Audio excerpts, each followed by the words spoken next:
انجانے intentionally موسیٰ علیہ السلام سے اپنے قوم کی ایک انسان کو بچانے کے لیے جس کے ساتھ زیادتی کیا جا رہا تھا، ان سے ایک قتل ہو جاتا ہے موسیٰ علیہ السلام سے انٹینشنلی، وہ بھی بس انہوں نے ایک مکہ مارا تھا، ان کی موت ہو جاتی ہے جن کو انہوں نے مکہ مارا تھا، وہ جو کہ بنی اسرائیل کے لوگ پر زیادتی کیا کرتے تھے۔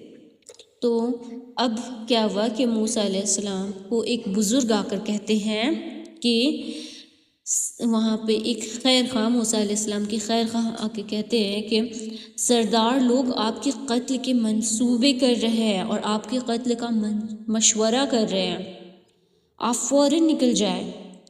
اب کیا ہوا، موسیٰ علیہ السلام سمجھ گئے کہ اب ان کی جان خطرے میں ہے، انہیں ایک پوٹینشیل خطرہ سمجھا جا رہا تھا کیونکہ ان کی شخصیت اور ان کا پاسٹ غلام کو انسپائر کر سکتا تھا۔ وہ غلام کے حق کے لیے ہمیشہ آواز اٹھاتے تھے، جن کے ساتھ زیادتی ہو رہی تھی ہمیشہ آواز اٹھاتے تھے۔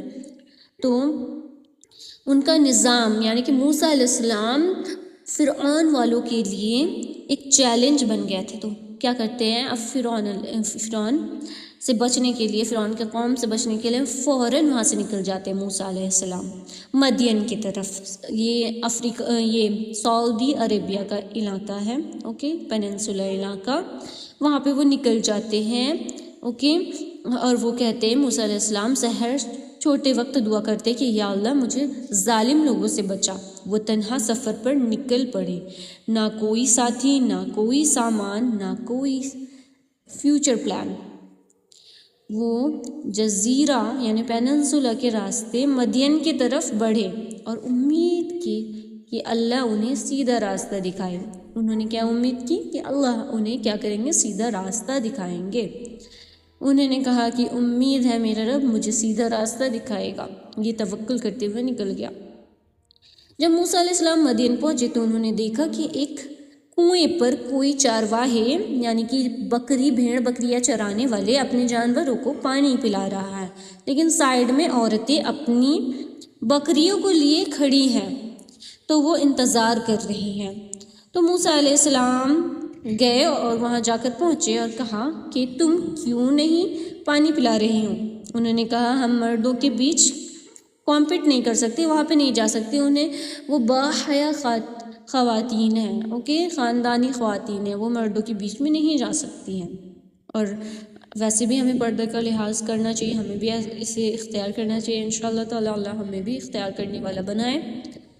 ہم تک رکتی ہیں جب تک یہ لوگ چلے نہ جائیں، اور ہمارے والد بزرگ ہیں وہ نہیں آ سکتے، اس لیے ہمیں مجبوری میں آنا پڑ رہا ہے، یہ ان کی مجبوری ہے۔ موسیٰ علیہ السلام نے ان کی بات سنی، ان کی عزت رکھی اور فوراً ان کی مدد کی۔ انہوں نے بنا کسی لالچ، بنا کسی شرط، اپنی پریشانی کو نہ دیکھتے ہوئے ان کی مدد کی۔ وہ چاہتے تو ان سے شرط رکھ سکتے تھے کہ میں آپ کا یہ کام کر دے رہا ہوں، اس کے بدلے میں آپ مجھے کچھ پیسہ دے دیجیے گا، اجرت دے دیجیے گا، تاکہ میں یہاں پہ بہت پریشان میں ہوں۔ انہوں نے اپنی پریشانی کا بھی اظہار نہیں کیا، انہوں نے اپنی سچویشنز وہاں پہ نہیں ظاہر کی، بلکہ انہوں نے وہاں پہ ہیلپ کی۔ انہوں نے ان جانوروں کے لیے پانی لایا بنا کسی لالچ کے، بنا کسی شرط کے ان کی اجرت پوری کی، اور یہ ان کی کیا کرتی ہے، یہ لڑکیوں کی حیا کو دکھاتی ہے، حیا کا ثبوت دیتی ہے۔ پھر موسیٰ علیہ السلام کی دعا، مدد کرنے کے بعد موسیٰ علیہ السلام نے یہ دعا کی جو کہ میں نے پارٹ 1 بھیج دی ہے آپ کو، کہ ربی انی لما انزلت الی من خیر فقیر۔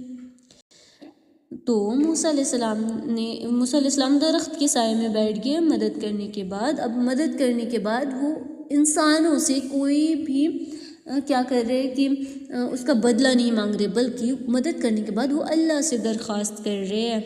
کیا درخواست کر رہے ہیں کہ اے میرے رب جو بھی خیر تو مجھ پر نازل کرے میں اس کا محتاج ہوں۔ وہ پرٹیکولر چیزوں کا نام نہیں بتا رہے، بلکہ وہ اللہ کے دیے ہوئے خیر کے محتاج ہے، کہ اللہ جو خیر مجھے بھیجیں گے وہ میرے حق میں زیادہ بہترین ہوگا بجائے اس کی کہ میں جو خیر مانگوں۔ ایک تو ان کی حالت کیا تھی کہ وہ گھر سے دور تھے، پیسہ نہیں تھا، کھانا نہیں تھا، کپڑا نہیں تھا، اور بہت ہی زیادہ ان کی مستقبل میں بھی ایسی ان کے ہاتھ سے قتل ہو گیا تھا، مطلب کہ نہ چاہتے ہوئے بھی ان کے ہاتھ سے قتل ہو گیا تھا، تو ان کے دل میں ایک گلٹ والی فیلنگ بھی تھی. اوکے، تو یہ ساری چیزیں تھی. آپ سمجھ رہے ہیں، ہم سے کچھ خطا ہو جاتی ہے چھوٹی چیزیں تو ہمارے دل میں کتنا گلٹ ہوتا ہے اس چیز کے لیے. تو ان سے انجانے میں بس ایک مکے سے اس انسان کی جان چلی گئی. اب وہ اتنے اسٹرانگ تھے، ان کو اللہ نے ایسے شخصیت دی تھی، ان کی باڈی میں اتنی قوت تھی کہ ایسا ہو جائے گا، وہ نہیں چاہتے تھے، لیکن ان کے دل میں گلٹ تو تھا نا، جو کہ انسرٹن ہوا تھا بنا چاہے. تو یہ ساری پریشانیاں ان کے ساتھ تھیں، تو انہوں نے یہ دعا کی تھی. اوکے، یہ پوری یہ ہے کہ پھر موسیٰ علیہ السلام نے ان دونوں لڑکیوں کے لیے پانی پلا دیا اور وہ سائے کی طرف ہٹ گئے اور عرض کیے کہ اے میرے رب، جو بھی خیر تو مجھ پر نازل کرے میں اس کا محتاج ہوں. اوکے، تو موسیٰ علیہ السلام نے بالکل ہی تنہا تھے، غیر سے دور تھے. یہ ساری چیزیں ہم نے دیکھ لیا. تو پھر انہوں نے ان کی ہیلپ بھی کر دی، اور ہیلپ کرنے کے بعد اللہ سے دعا بھی کر دی. دعا میں بھی وہ زیادہ کچھ نہیں مانگ رہے، اللہ تعالیٰ جو خیر ان کے تک پہنچائے وہ چیزیں مانگ رہے کہ اللہ کی دی ہوئی خیر ان کے حق میں زیادہ بہترین ثابت ہوگی. اوکے، ہم اللہ سے آگے میں تدبر پر آؤں گی انشاءاللہ. اب یہاں پہ دیکھتے ہیں ہم، وہ خود بھوکے تھے، خود مسافر تھے، خود پریشان تھے، لیکن پہلے انہوں نے خدمت کی، پھر دعا کی. اوکے، وہ دعا کرتے رہ سکتے تھے، وہ اپنی پریشانی میں ویسے ہی ٹوٹے رہ سکتے تھے، لیکن انہوں نے اپنی پریشانی کو سائیڈ میں رکھا اور انہوں نے دعا میں صرف اللہ سے اپنے محتاجی کا اظہار کیا. انہوں نے لوگوں سے محتاجی کا اظہار نہیں کیا، بلکہ اللہ سے محتاجی کا اظہار کیا. اوکے، انہوں نے اپنی پریشانی کو سائیڈ میں رکھا اور انہوں نے فوراً مدد کی. اوکے، نبی کیا کرتے ہیں؟ نبی کا اخلاق بنا سوال، بنا شرط، بنا اجرت، صرف اور صرف اللہ کے لیے مدد کر دیتے ہیں. ہمیں بھی اس کا خیال رکھنا چاہیے انشاءاللہ. اللہ تعالیٰ بھی ہمیں ویسا ہی بنائے.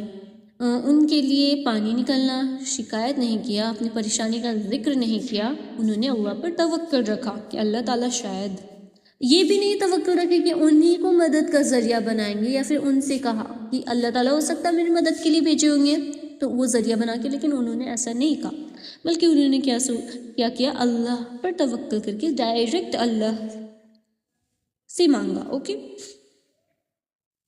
اب کیا کرتے وہ رب بھی سب سے پہلے مانگتے ہیں. سب سے پہلے رب کہا، یعنی کہ تو میرا پروردگار ہے، تو میری پرورش کرنے والا ہے، تو میرا نظام چلانے والا ہے، تو میں بھلا اس سے کیوں مانگوں جو تیرے جس کو تو نے پیدا کیا ہے؟ میں اپنے خالق سے مانگوں یا پھر اس سے مانگوں جو تو نے بنایا ہے، یا پھر جو تو نے پیدا کیا ہے میں اس سے کیوں مانگوں؟ بلکہ تو جو بنانے والا ہے، جو خالق ہے میرا، جو مجھے بنایا ہے، جو رزق دیتا ہے، تو میں اس کو بولوں گا نا. تو وہ یہ سوچتے ہیں. اوکے،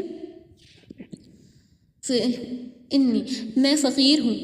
فقیر صرف پیسوں کا محتاج نہیں ہوتا. یہاں پہ فقیر کا جو ذکر آ رہا ہے، یہاں پہ کمزور ہوں، میں بے بس ہوں، بے سہارا ہوں، میں ہر خیر کا محتاج ہوں جو اللہ مجھے تو دے، میں ہر اس چیز کا محتاج ہوں جو اللہ تو مجھے دے.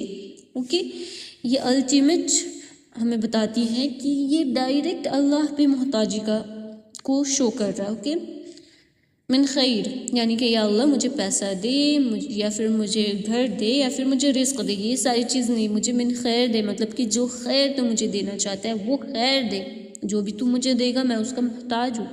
یہ توکل کا، یہ ان کی ہائیسٹ لیول آف توکل دکھاتی ہے. اوکے، ہمیں بھی انشاءاللہ اللہ سے وہ خیر مانگنی چاہیے جو ہمارے حق میں بہتر ہو سکتا ہے ہم کچھ مانگ رہے وہ ہمارے حق میں بہتر نہ ہو، تو اللہ بہتر جانتے، ہم نہیں جانتے. اوکے، تو انہیں یہ سب چیز کر کے کیا ملا؟